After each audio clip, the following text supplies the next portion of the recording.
Oi, tudo bem com você? Eu espero que sim. O meu nome é Michelle Alves e esse é o Mixed, o podcast pra gente conversar, trocar conselhos e recebermos convidados de vez em quando. É assim, tudo misturado. Ontem ou hoje eu vi que a gente já tá no 100º dia de 2023 e aí junto com isso veio várias conversinhas sobre e a sua meta e o que você tá fazendo e enfim, sabe? É muito louco porque na verdade a gente já tá em abril e daí tem coisas que eu ainda fico me perguntando se eu fiz esse ano ou ano passado, porque parece que já tanta coisa aconteceu no começo desse ano e não necessariamente metas que eu coloquei em prática, mas simplesmente porque eu vivi bastante, fiz muita coisa, resolvi muito BO e eu já tô cansada, já comecei esse episódio nesse mood, mesmo que eu tenha ficado os últimos 3 dias deitada em posição horizontal, 80% do meu dia. Sério, foi tão gostoso. Aqui na Alemanha, o feriado de Páscoa é na sexta-feira santa e na segunda-feira também abençoada, porque começar a semana já com segunda-feira off é maravilhoso. Então foram aí 4 dias de muito chocolate. Ovo de Páscoa é um negócio bom, né? Parece que tem outro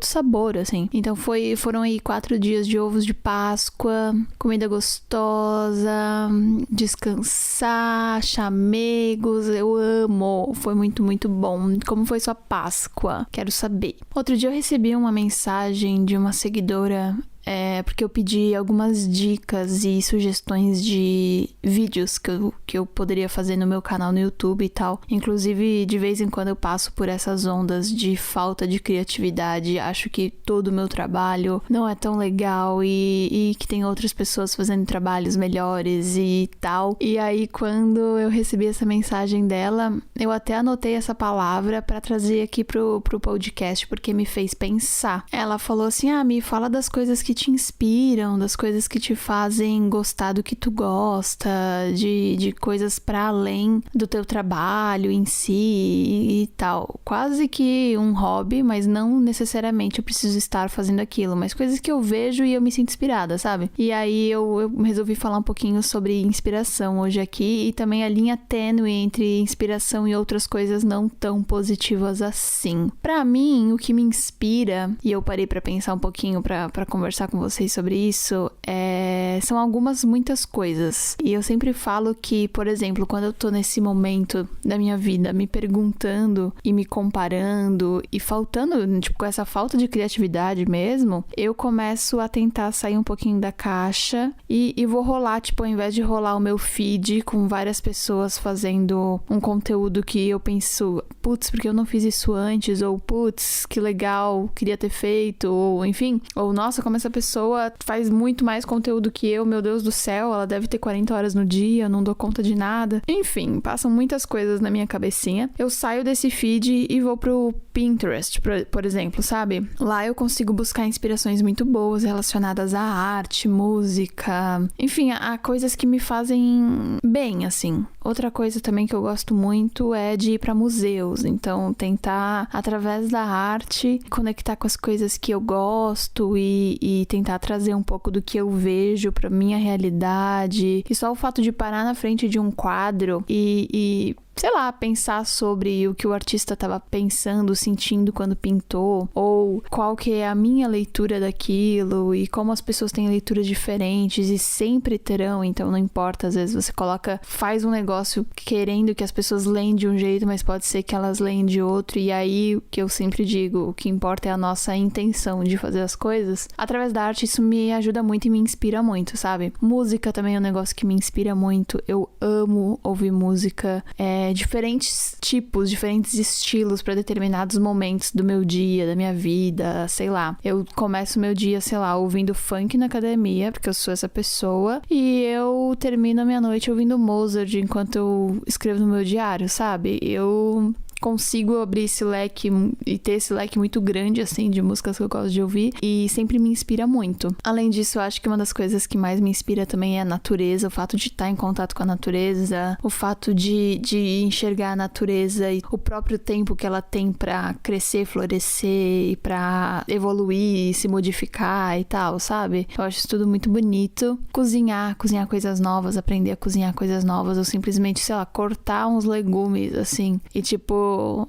tentar cortar bonitinho e tal, essas coisas, elas me fazem muito bem, e às vezes criar um prato novo me inspira muito a tentar fazer coisas novas, visitar lugares novos, ter conversas inteligentes com pessoas, assim, que tipo, às vezes você entra num assunto e aquele assunto rende, quando você vê, você já tá falando sobre aquilo há quase 1 hora e tá super interessante, super legal. Então esse tipo de coisa também me inspira muito das coisas que eu trago pro podcast são conversas que eu tenho com as minhas amigas, com o meu namorado, e eu gosto muito dessas conversas, assim, inteligentes e gostosas e profundas, assim, que eu tenho com as pessoas que eu gosto, pessoas que possuem o mesmo valor que eu, que fazem algo que eu acho bacana, que eu defendo, que eu admiro. São todas as pessoas também que acabam me inspirando de alguma forma, sabe? E aí, quando eu tava falando antes sobre uma linha tênue, né, entre inspiração, que eu vejo a inspiração como algo muito bom, tipo, uma inspiração é uma coisa que te mostra algo novo, algo diferente, sei lá, que mexe na sua criatividade, que te traz novos pensamentos, que te faz olhar fora da caixa e realmente se sentir inspirada a fazer algo diferente e tal. Isso é muito bacana. Mas quando a gente começa a se comparar, tentar fazer igual, que aí eu acho que a inspiração, ela cai um pouco, assim, e entra num lugar não tão bacana, sabe? Quando a inspiração vira uma comparação e ao invés de você se inspirar em alguém ou em alguma coisa pra, sei lá, tomar uma decisão de vida, pra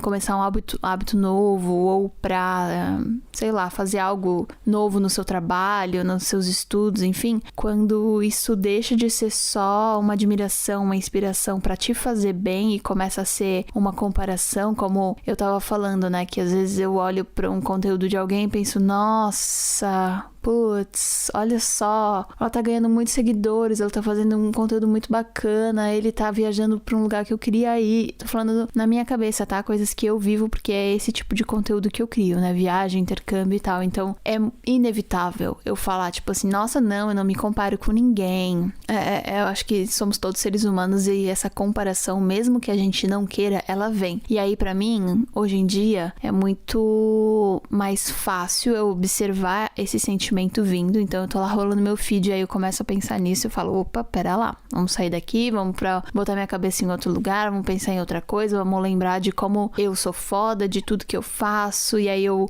tenho vários prints, assim, de mensagens muito lindas que eu recebo, assim, das pessoas que me seguem, que assistem os vídeos e tal, muitos de vocês, eu espero, que me mandam e que aí de vez em quando eu leio, sabe, porque isso realmente me ajuda a colocar os pezinhos no chão e lembrar do meu valor e tal. Tem até uma frase que eu tenho aqui no meu quarto, do lado da minha cabeceira da cama, que é uma frase que a minha terapeuta me falou e que eu, tipo, coloquei num post-it e desde então tento repetir pra mim sempre, que a gente só pode se inspirar na nossa própria história, sabe? Ao invés de se comparar com os outros, a nossa comparação e a nossa inspiração, ela tem que, muitas vezes, vir de nós mesmos também, sabe? De a gente olhar pra trás na nossa história e ver tudo que a gente já alcançou e todas as coisas que a gente já fez e todos os medos que a gente já venceu e as barreiras que a gente ultrapassou e quão longe a gente chegou, sabe? Às vezes a gente se coloca nessa caixinha de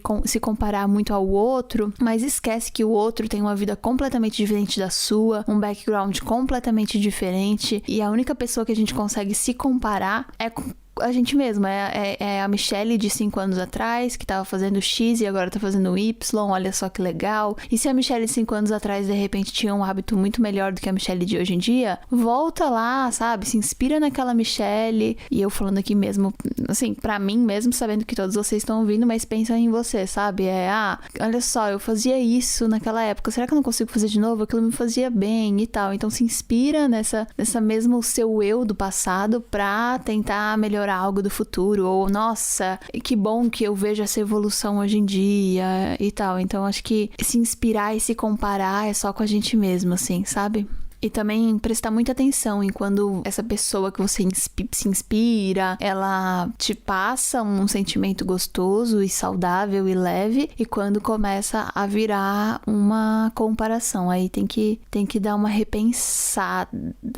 Uma outra coisa também que eu, quando tava pensando sobre inspiração, é que um dos significados da palavra inspiração é você, tipo, ter uma pessoa, né? Então, quando você fala que se inspira em alguém, é porque você tem uma pessoa como um modelo, como um exemplo, e aí você quer seguir os passos dela e tal. E isso pode ser também uma inspiração, só que aí, junto, pertinho ali no dicionário, tá a palavra influência, né? Que por muito tempo eu achava um saco ser considerada uma influenciadora digital, porque pra mim, assim, hoje em dia já foi quebrado muito isso e já normalizou essa nomenclatura e tal, não sei até que ponto, mas pra mim é uma coisa muito mais negativa do que algo positivo, sabe? Uma má influência, a gente pensa, né? Tipo, e quando você pensa numa influência, é uma coisa que como se a pessoa tivesse te obrigado, ou sei lá, mexesse na sua mente e te influenciasse a fazer tal coisa. Ah, não sei, eu só lembro da minha mãe falando, nossa, suas amizades não são boas influências, essas suas amizades estão te influenciando pro mal.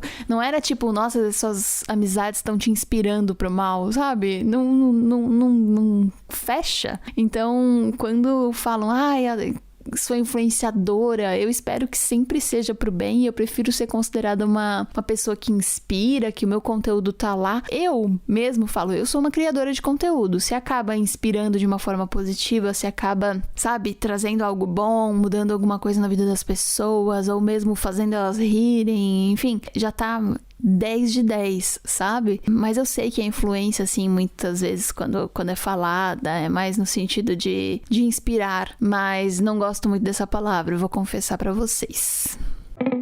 Mudando de alhos para bugalhos, como diria a Dona Ângela, minha mãe, que inclusive está vindo me visitar em Berlim. Meu Deus do céu! Maravilhosa, eu amo muito, não vejo a hora de ver ela.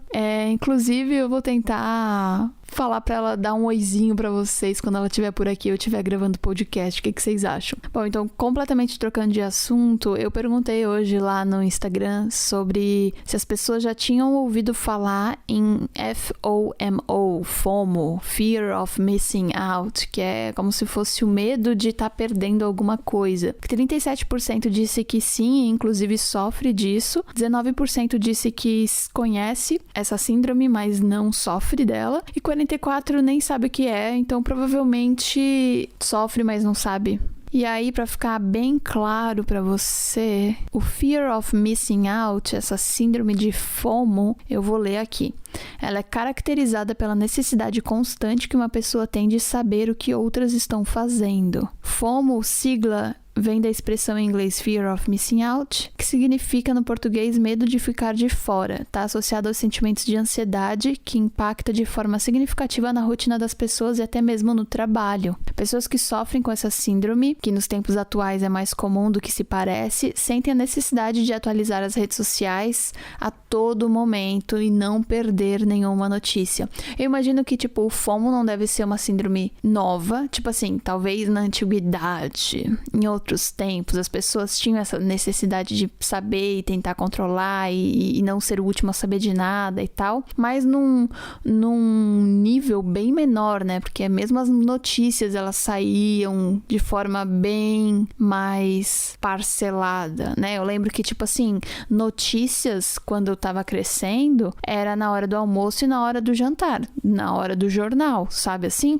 O resto do dia, você comentava aquela notícia ou outra, mas não era o tempo inteiro bombardeio de notícia, e aí quando você vai assistir o jornal, todas as notícias do jornal já estão velhas, porque simplesmente você já sabia disso, porque tá na internet, estão mandando no WhatsApp, estão falando sobre isso, e às vezes quando me falam, nossa, você viu o que aconteceu lá? E aí eu, putz, não sabia, mas acabou de acontecer, sabe? Não era como se eu, tipo, tivesse ficado numa caverna por uma semana, não. Tem gente que já, não, nossa, como é que você não viu? Aconteceu essa manhã e tal. Eu, nossa, gente, calma, não sabia.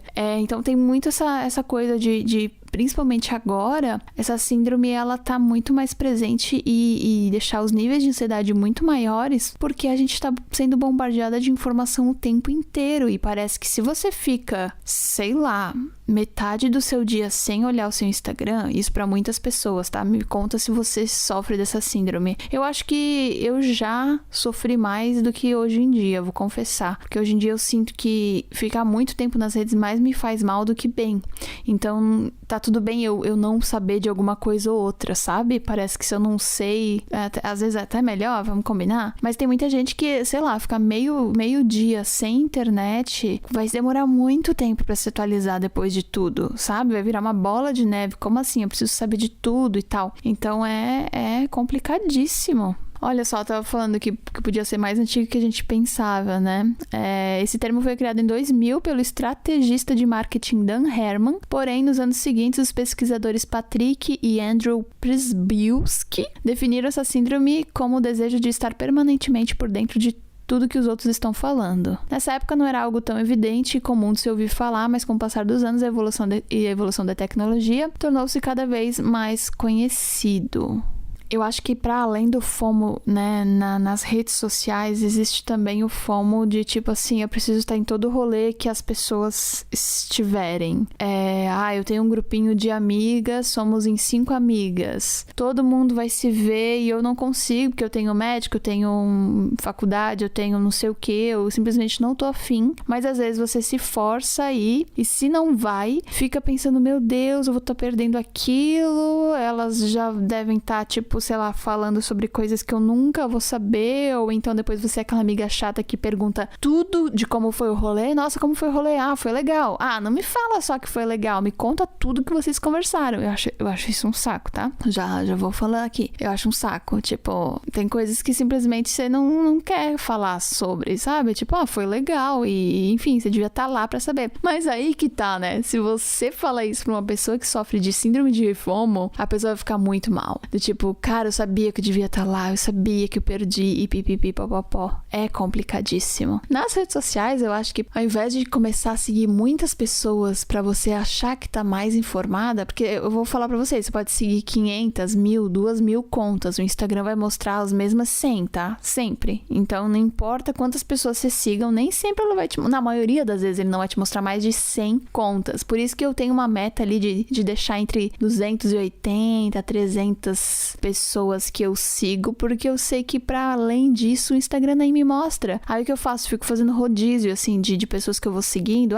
Deixou de ser interessante. Eu dou um follow, sigo outra coisa. Pra dar esse giro no meu feed. E eu gosto disso, porque aí, tipo, só aparece realmente coisas que me inspiram, que eu gosto, e eu não fico com essa sensação tão forte de tá perdendo alguma coisa, porque eu não tô seguindo tanta gente, sabe? Então isso me ajuda a lidar um pouquinho com essa síndrome. E acho que também, né, pra além de rede social, na vida e tal, é a gente lembrar que a gente não tem controle de absolutamente nada, né? Até as coisas que a gente acha que tem controle, elas saem do controle o tempo inteiro, e a vida é meio que isso, assim, isso é viver, né? Isso é vida real. Não tem como você achar que pode planejar e controlar tudo isso. Eu tô falando pra mim mesma, porque é uma das coisas que eu trato na terapia, assim, que às vezes eu queria muito que algo saísse como eu queria, mas enfim, outras coisas acontecem e não sai, e aí é um baque pesadíssimo. E eu acho que pra quem é uma pessoa ansiosa, ainda ter a síndrome do fear of missing out deve ser complicado nível extremo, assim, porque as redes sociais de alguma forma já aguçam, né, já atiçam a nossa ansiedade, dependendo do tempo que a gente passa na frente delas e tal. Aí você combina aí estar nas redes sociais, tentar ver tudo o tempo todo, não perder nada,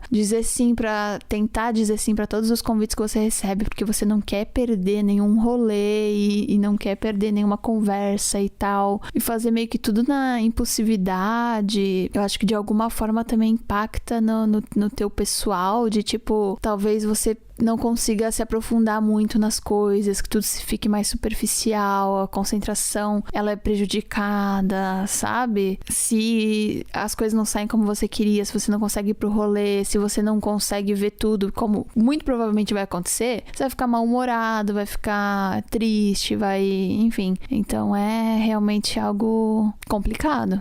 complicado, e se de repente você se viu aí em alguma das coisas que eu falei sobre essa síndrome, talvez seja uma pauta para sua próxima terapia, porque é interessante a gente falar sobre isso. Às vezes a gente acha que é só um sentimentozinho normal que aparece de vez ou outra, mas se começa a te deixar irritada, desconcentrada, esquecendo as coisas, porque você simplesmente quer ver tudo, todos e tá com medo de estar perdendo alguma coisa, isso é um problema. Outro dia eu tava falando com uma amiga sobre isso. Esses 4 dias que eu fiquei, agora descansando, eu me planejei pra ficar descansando, porque eu não queria ter a sensação de que eu estivesse, não aproveitando o meu dia de outras formas e fazendo outras coisas. Não é bem um fear of missing out, porque a partir do momento que eu coloquei na minha cabeça que eu estaria ali os 4 dias disponível pra descansar, olha que frase idiota, né? Eu preciso me planejar pra descansar. Ai, meu Deus, por que eu sou assim? Mas a partir do momento que eu coloquei isso na minha cabeça,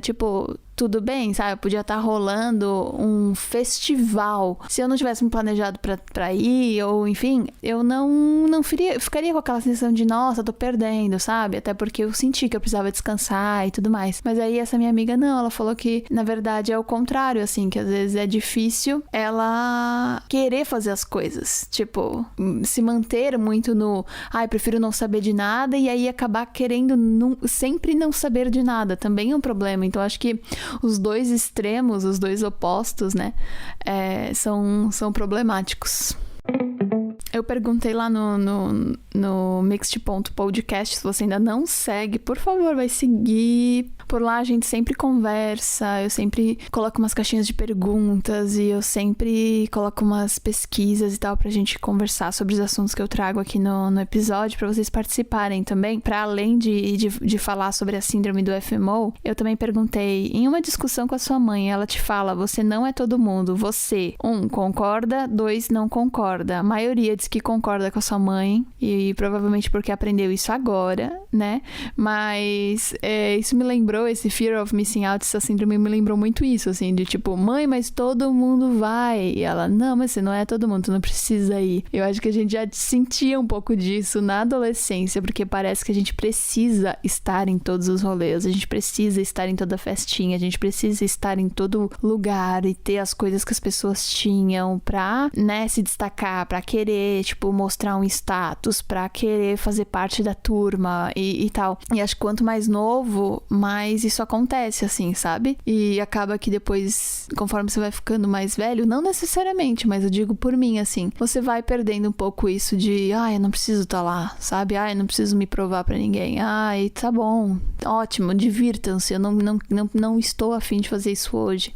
E por mais que depois as pessoas possam falar, nossa, foi muito legal, você devia ter ido e tal, não é uma dor que eu vou carregar por não ter ido, pô, que da hora, na próxima eu vou, sabe? Mas não é aquela coisa sofrida. E agora, pra quebrar o gelo, antes da gente ir pro Me Ajuda, uma das coisas que eu perguntei foi algo que você ouviu quando era pequena e acreditou ser verdade até hoje, agora, até pouco tempo atrás, enfim. E aí tem algumas respostas aqui que eu dei boas risadas, como, por exemplo, que se engolir o chiclete, as tripas iam colar. Isso é batata. Eu achava metade da minha vida que se eu engolisse o chiclete ia colar tudo ali dentro e eu ia morrer, ou eu ia fazer bolhas de chiclete dentro do meu estômago e também não ia dar bom. Então engolir o chiclete era, meu Deus, ir correndo pra minha mãe falar que tinha engolido chiclete e achar que pra dali 2 minutos eu já tava durinha no chão. Borboleta solta pó e te deixa cego. E 2 pessoas mandaram isso, eu dei risada. Se colocar a mão na borboleta e depois nos olhos, vai ficar cego. E eu dei muita risada porque isso desbloqueou uma memória minha.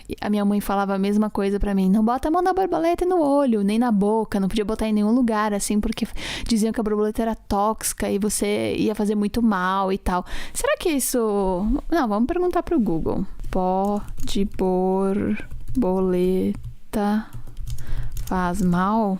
Elas não causam nenhum tipo de lesão ocular, o que pode acontecer é uma irritação superficial e ardência, igual aconteceria com qualquer corpo estranho que entrasse em contato com o olho, por ser um órgão muito sensível. Passando água e higienizando, tudo volta ao normal. Viu? Pó de borboleta não causa cegueira, hein? Para todas as mães que nos alopraram a vida toda, tá aí, ó. Eu acreditava que se engravidava ao se casar na igreja quando o padre fazia a cruz. Que bonitinho. É engraçado, né? Porque é real, assim, o casamento é todo um negócio tão simbólico que o padre fazer a cruz já é um negócio ali, ó, pá, ficou grávida. E aquela ideia que a gente tinha de que, com tantos anos eu vou casar, com tantos anos eu vou ter um filho, como se tivesse uma linha do tempo correta de se viver, né? Eu acho que eu também acreditaria nessa. Na volta a gente compra, ainda estou esperando a gente voltar.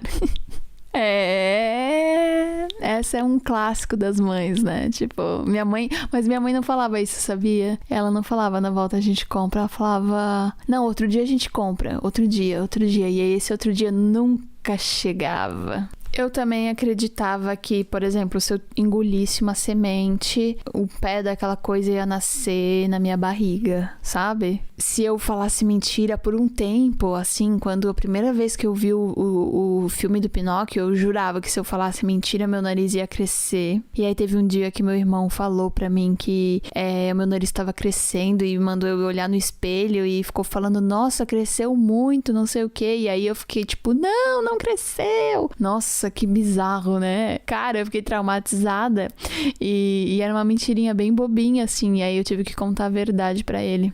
Uma coisa que eu acreditava muito quando eu era pequena, mas eu acredito até hoje, é que se eu deixar o chinelo virado pro chão, sabe assim, a parte de colocar o pé, deixar virado, vai dar azar. E aí, minhas amigas, o meu chinelinho nunca tá virado. Se eu vejo o chinelo de alguém virado, eu vou na hora e desviro. Um dia a gente podia fazer um episódio só sobre superstições, né? Eu vou até anotar aqui porque eu acho isso maravilhoso. Quem aí já ficou com medo de misturar leite com manga? Nossa senhora, a minha mãe me fazia assim, se eu tomasse um café, a manga era só depois de 3 horas. Café com leite, né? A manga era só depois de 3 horas, não ia fazer mal. Ou então leite com melancia também. Ela dizia que empedrava tudo e que podia ir pro hospital, porque o meu estômago ia ficar uma pedra. E outro clássico, eu também acreditava que se eu deixasse qualquer parte do meu corpo pra fora do cobertor, um monstro, um espírito, algo muito ruim ia lá pegar o meu pé, pegar meu braço ou qualquer outra coisa. Porque o meu cobertor, ele, né, me protegia de todo o mal. Vamos pro Me Ajuda? Eu ainda não criei vergonha na cara pra fazer a nossa vinheta maravilhosa, mas continuem mandando o áudio de vocês falando Me Ajuda lá pro Mixed Podcast, que aí eu vou fazer um compilado de vários e em algum momento teremos esta vinheta por aqui, tá bem? Então tá bom, vamos lá. Eu tenho 2 pedidos aqui de conselhos porque eles são curtos e eu acho que talvez eu consiga aconselhar as 2 pessoas que enviaram. Se você quiser enviar o seu pedido de conselho, manda pro @mixed.podcast lá no Instagram ou então pro e-mail contato@mialves.com. Mialves só com um S, tá? Diferente do meu Instagram pessoal. Esse é mialves.com. contato@mialves.com, tá bom? Vamos lá. Meu pedido de conselho vai ser sobre relacionamento. Eu já tô acostumada, né? E vocês também, porque a maioria dos pedidos de conselho é sobre isso. Mas tudo bem, eu entendo. Vamos nessa. Namoro há mais de 1 ano e trabalhamos juntos. Até hoje, ninguém do trabalho sabe que estamos namorando porque foi uma condição que eu coloquei. Trabalho em um ambiente majoritariamente masculino e meu namorado tem uma posição maior que a minha. Por isso, não gostaria que as pessoas soubessem do relacionamento, justamente porque sou uma mulher no ambiente masculino. Não quero que as pessoas achem que posso conseguir as coisas ou fazer meu trabalho bem feito porque tem alguém me ajudando, o que não é verdade. Quero que as pessoas me reconheçam pelo meu mérito. Meu namorado disse desde o começo que tudo bem e nunca tocou no assunto, mas às vezes eu fico pensando que talvez isso deixe ele chateado. Será que estou noiada com isso à toa? Assim, eu acho que talvez sim, porque se ele não fala sobre isso, não tem por que você ficar se preocupando, e se você realmente tá preocupada com o que ele tá achando em relação a isso, por que você não pergunta? Só que aí também lembra que se isso foi uma condição que você colocou louco pra que vocês namorassem, e que eu acho que faz muito sentido, porque infelizmente a gente vive nesse mundo machista do cão. Eu entendo muito a sua posição e a sua escolha de simplesmente não querer que as outras pessoas saibam, porque sim, vai ter gente comentando, fazendo esses comentários infelizes de que você tá namorando fulano e é por isso que está se dando bem, e daqui a pouco você ganha uma promoção justamente só por causa do fato de você ser uma boa profissional, e aí, sabe? Então, às vezes, pra evitar fadiga, eu entendo totalmente a sua escolha nisso aqui. Mas é claro, se você tá preocupada com o que ele tá achando, como ele vem se sentindo, e se isso realmente muda alguma coisa na vida dele, pergunta pra ele sobre isso. Mas assim, eu acho que tá tudo bem, sabe? Eu acho que talvez isso seja uma noia sua, porque o ambiente de trabalho também é um ambiente que, mesmo se você fosse assumida e tivesse um relacionamento ali, né, assumido pras pessoas e tal, vocês ainda provavelmente manteriam profissionalismo e tudo mais. Então, eu não vejo também por que ter que explanar isso pra todo mundo, sabe? Ainda mais porque você só vai dar mais pano pra manga pros outros fazerem fofoca a seu respeito e... Ai, não sei. Eu deixaria como tá. Um segundo conselho aqui pra gente terminar este episódio é: Mi, eu te acompanho há tanto tempo e me sinto a sua amiga. Eu também sinto a mesma coisa por vocês, eu juro. Eu sempre sonhei em morar fora, mas a realidade sempre me fez deixar isso de lado. Agora, com os meus 31 anos, sinto a necessidade de realizar esse sonho. O que vem me impedindo é o medo de largar tudo, sair da zona de conforto e começar do zero em outro país. Normal, mano. Esse medo é genuíno de todo mundo que faz um movimento desse. Mas às vezes, acho que na verdade o que mais me impede de ir é deixar a minha mãe. Somos apenas nós duas. Eu sei que preciso pensar em mim e que não posso deixar de viver a minha vida por ela, mas tudo isso pesa. Como lidar com isso? Me ajuda. Eu me coloco tanto no seu lugar, porque por mais que eu tenha irmãos, eu não sei aqui se você tem irmão, né? Você disse que é só você e ela e tal. Eu sinto que eu tenho uma responsabilidade também muito grande pela minha mãe. E uma das coisas que mais pesou também, desde a minha primeira decisão de morar fora, quando eu fui fazer au pair nos Estados Unidos e tal, foi justamente pensar na minha mãe, sabe? Pensar em como que ela iria ficar e tal. E isso é algo que eu venho tratando muito na terapia. Até hoje eu trato muito esse lance de família, de relacionamento com mãe, pai e tal, que eu acho que é uma das pautas mais recorrentes aí na vida e na terapia de todo mundo. Mas uma das coisas que minha terapeuta falou é que a minha mãe, ela fez as escolhas de vida dela, ela já fez muitas escolhas de vida dela que trouxeram até onde ela tá hoje, assim como a sua mãe fez essas escolhas também, e que a gente precisa, por mais que a gente tenha todo esse apego emocional e a gente se sinta responsável, isso é assunto de outro episódio, mas a gente não é responsável, né? A gente coloca esse peso, mas na verdade não precisamos desse peso, enfim. E se a sua mãe tá saudável, sabe? Se ela, não precisa de você fisicamente aqui pra ajudar ela em alguma coisa, se esse não é o caso, eu não vejo por que você não tentar, sabe? Eu acho que isso até, pode ser algo que deixe ela ainda mais orgulhosa por você, ainda mais feliz por você de estar tentando fazer o seu sonho acontecer e buscando coisas novas. Pra mim foi muito difícil entender isso, mas eu também entendo que, por exemplo, se eu não estivesse morando aqui, fazendo minha vida aqui, a minha mãe jamais, talvez em um futuro muito distante, ou talvez não acontecesse, dela pegar um avião e vir pra Europa, sabe? Ela vai vir agora em maio me visitar, e é a primeira vez dela pegando um avião, pra fazer uma viagem internacional. Vai ser a primeira vez dela em outro país que não seja o Brasil, né? Eu acho que ela viajou pouquíssimo pelo Brasil. De avião, ela só foi pra São Paulo, é um voozinho de 40 minutos da minha cidade. Então, eu também penso que, o fato de eu estar aqui também proporciona pra ela coisas que ela não viveria se eu não estivesse, sabe? Então, pensa nessas coisas também, assim, do tanto de coisas que você também pode proporcionar pra sua mãe, caso você tome essa decisão, mude de vida e faça isso por você. Eu levaria isso pra terapia, eu faria terapia caso você ainda não tenha feito, porque todas essas coisas que tu pontuou, de medo, de sair da zona de conforto e tal, isso é muito normal, e todo mundo que escolhe se mudar, que escolhe viver no exterior, que escolhe começar do zero, seja no exterior ou em qualquer outro lugar, é sempre muito desafiador começar, né, de um ponto novo. As mudanças, elas são assustadoras, isso faz parte, mas esse lance mesmo, esse peso que você tem de deixar a sua mãe, principalmente porque é só vocês duas, é um negócio que é um pouco mais profundo. Eu poderia aqui, abrir completamente tudo que eu penso sobre isso, mas eu acho que talvez vá para um âmbito muito pessoal da minha parte. Mas o que eu te indicaria é pensar com carinho, pensar nas coisas que você pode proporcionar para ela também, vivendo isso. Pensar em você, com certeza. Terapia nela, em você, no caso. E na sua mãe também, por que não? Eu acho que é sempre bom. Bom, esse foi o episódio de hoje, eu espero muito que você tenha gostado. Se você gostou, não esquece de deixar o seu feedback lá no mixed.podcast. Sempre que você ouvir, compartilha, manda para uma amiga, vamos espalhar o Mixed para o máximo de pessoas, isso me ajuda bastante.